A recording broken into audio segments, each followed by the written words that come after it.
MSI math technical চ্যানেলের পক্ষ থেকে সবাইকে স্বাগত জানিয়ে শুরু করছি অধ্যায়ভিত্তিক ধারাবাহিক অঙ্ক সমাধান। তো আজকে আমরা সমাধান করব নবম দশম শ্রেণীর বীজগণিত মান নির্ণয় অধ্যায় 3.1 প্রশ্ন নাম্বার 13। এই 13 নম্বর প্রশ্নটি আমরা এখন সমাধান করব। তো এর পূর্বে অলরেডি আমরা 12 নম্বর পর্যন্ত এই অধ্যায়ের অঙ্ক সমাধান করেছি। আশা করি তোমরা সেগুলো এমএসআই ম্যাথ টেকনিক্যাল চ্যানেলে গিয়ে দেখে নিতে পারবে। তো 13 নম্বরে যে অঙ্কটি আছে a+2b ইন্টু থ্রি এ প্লাস 2c কে দুইটি বর্গের বিয়োগফল রূপে প্রকাশ করো। এখানে দুটি কথা হচ্ছে বেশি ইম্পর্টেন্ট, সেটা হলো যে একটা বর্গ আর একটা হচ্ছে বিয়োগফল। আমরা জানি বর্গ মানে স্কোয়ার বা যে হোল স্কোয়ার বলে থাকি আমরা এই বর্গ, আর বিয়োগফল রূপে প্রকাশ অর্থাৎ এদের মধ্যখানে কি হবে, বিয়োগ হবে, মাইনাস হবে। অর্থাৎ a+2b যদি আমরা এটাকে এ ধরি এবং এটাকে বি ধরি, ধরে কিন্তু আমরা এই অঙ্কটি সমাধান করতে পারবো। তো আমরা জানি যে এ বি এর একটা সূত্র আছে, অর্থাৎ a+b/2 whole square minus a minus b/2 whole square. তো এই সূত্রটি আমরা এখানে প্রয়োগ করব, তাহলে আমাদের এই দুই এই যেখানে আমরা দুইটি সংখ্যা দেখতে পাচ্ছি, এইটি আমাদের কি হবে, দুইটি বর্গের বিয়োগফল রূপে প্রকাশ হয়ে যাবে। তো তোমরা দেখো আমরা এটা খুব সহজেই করতে পারবো, একটা দেখলে তোমরা বাকি সবগুলাই করতে পারবে। তো এখন আমরা এটা সমাধান করার চেষ্টা করছি, তোমরা দেখো। তো এখানে সমাধান আমরা জানি এ বি এর একটা সূত্র আছে, যে সূত্রটা আমরা সবাই পড়েছি।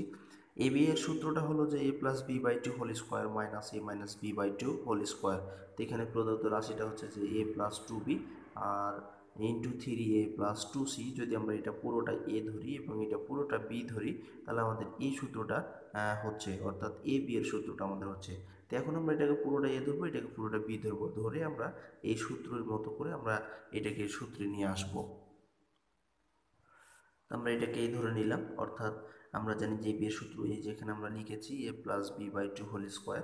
তো আমরা এটা পুরোটা এ ধরেছি, তো a+b আর সূত্রের প্লাস বি বলতে 3a+2c এটা আমরা দিলাম, আর সূত্রের 2 আছে বাই 2 হোল স্কোয়ার মাইনাস। এবার a minus B whole square, অর্থাৎ এ বলতে আমরা ধরেছি এটা পুরোটাই, অর্থাৎ a+2b এটা আমরা বসালাম, সূত্রের মাইনাস হওয়ার কারণে আমরা একবারই এটা করে দিয়েছি। এবার বি হবে প্লাস মাইনাসে মাইনাস 3a, আবার প্লাস মাইনাসে -2c/2 হোল স্কোয়ার। আমরা এটাকে একবারই করে দিয়েছি, তোমরা এখানে আরেকটি লাইন করতে পারবে, কোনো সমস্যা নাই। তো এরপরে আমরা কি করব, ওপরের থেকে আমরা হিসাব করে নেব, এখান থেকেও আমরা হিসাব করে নেব। হিসাব করে দেখছি যে এখানে 3a এখানে a, তো যোগ করলে হয়ে যাচ্ছে 4a plus 2b plus 2c। আর এখানে হবে যে তিনটা এ থেকে যদি আমরা একটা এ বাদ দিই, তাহলে এখানে -2a হবে, -2b -2c। এটা লিখে আমরা কি করব, এটা এখন আমরা লিখব।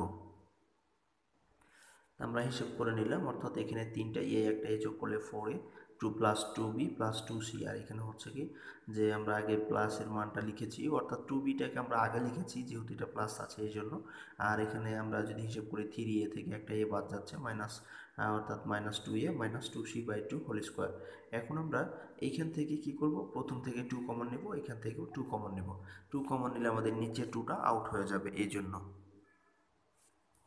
এখানে আমরা 2 কমন নিলাম, অর্থাৎ 2 কমন নিলে এখানে 2a থাকছে, দুই চারটার মধ্যে থেকে আমরা দুটো কমন নিয়েছি, এই জন্য এখানে 2a প্লাস, আর এখানে তো 2 কমন নিয়ে ফেলেছি, তাহলে b থাকছে, আর এখানে c থাকছে বাই 2 হোল স্কোয়ার। আর এখানে আমরা 2 কমন নিলে সেকেন্ড ব্র্যাকেট দিয়ে আমরা 2 কমন নিব, 2 কমন নিলে এখানে থাকছে b minus a minus c/2 whole square. এখন আমরা a2 এবং a2 কি করব, কেটে দেবো, a2 এবং a2কে কেটে দেবো। কেটে দেওয়ার পরে আমাদের যে অঙ্কটি করতে বলেছিল সেটি চলে আসবে। তো সেটা এখানে করে দিলাম, অর্থাৎ এখানে যদি আমরা এই 2কে যদি আমরা কেটে দিই এবং এই 2 কেটে দিই, তাহলে থাকছে 2a plus B plus C whole square. তো এখানে স্কোয়ার হয়ে গেছে মাইনাস, আর এখানে যদি আমরা a2 এবং a2 কেটে দিই, তাহলে থাকছে b minus a minus C whole square.